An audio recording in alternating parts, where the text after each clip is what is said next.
guys! Welcome back to our channel, Kurt Dashing Adventures, and for today's video, ituturo naman namin sa inyo kung paano mag-book ng mga trains on JR Pass using the machines.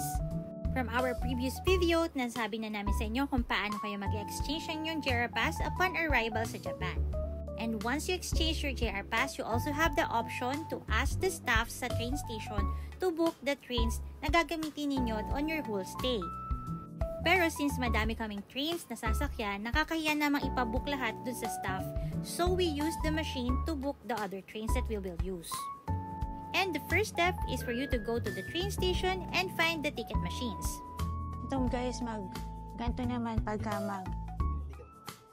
ganito naman kapag mag-book kayo using your JR Pass. Of course, you have to click English. Tapos, pindutin nyo Japan Rail Pass. Confirm. Tapos, select train to use now. 4. Tapos, you have to scan. Ito, yung mga JR Pass nyo, may QR yan. Have to scan it there. Tapos, makikita nyo dito yung passport number.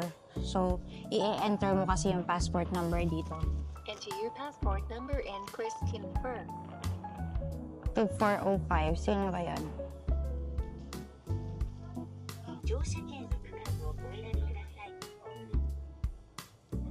Enter your passport number and press confirm. Yan. So, after nyo enter yun, tsaka mo naman siya ihahanapan yung pupuntahan nyo. Enter dito. Toyama. Ayan, Toyama. Going to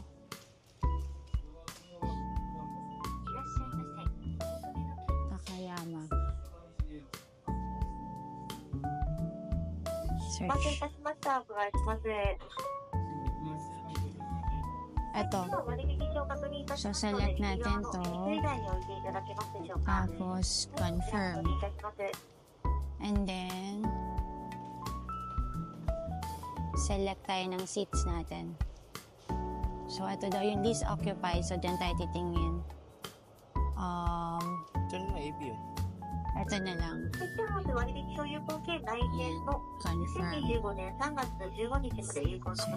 Confirm.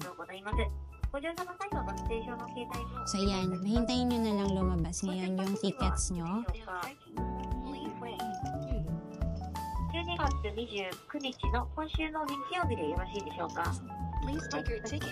Ayan, so ito na yung tickets na nabook natin that we will use later. Yan. And that's how easy to book your trains using the machine. Now, let's talk about the parts of your JR Pass. This number shows the validity of your pass. And this is the QR code that you need to scan when you are booking in the machines. Lastly, itong part na to, may 4 digits na number is the last 4 digits of your passport. This is also important because you need to know kung kaninong JR Pass at passport yung magka-partner when booking in the machines because you need to enter the whole passport number. Ito naman yung tsura ng inyong reserved seat tickets. This part shows the station and the date and time of your travel.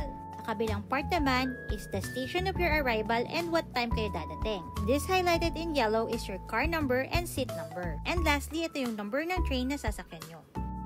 And that's it guys, now you are ready to board any Shinkansen or limited express trains using your JR Pass. Next time, we will discuss naman ang iba't ibang train passes that we use during our travel in Japan. I hope this video is helpful for your next Japan trip.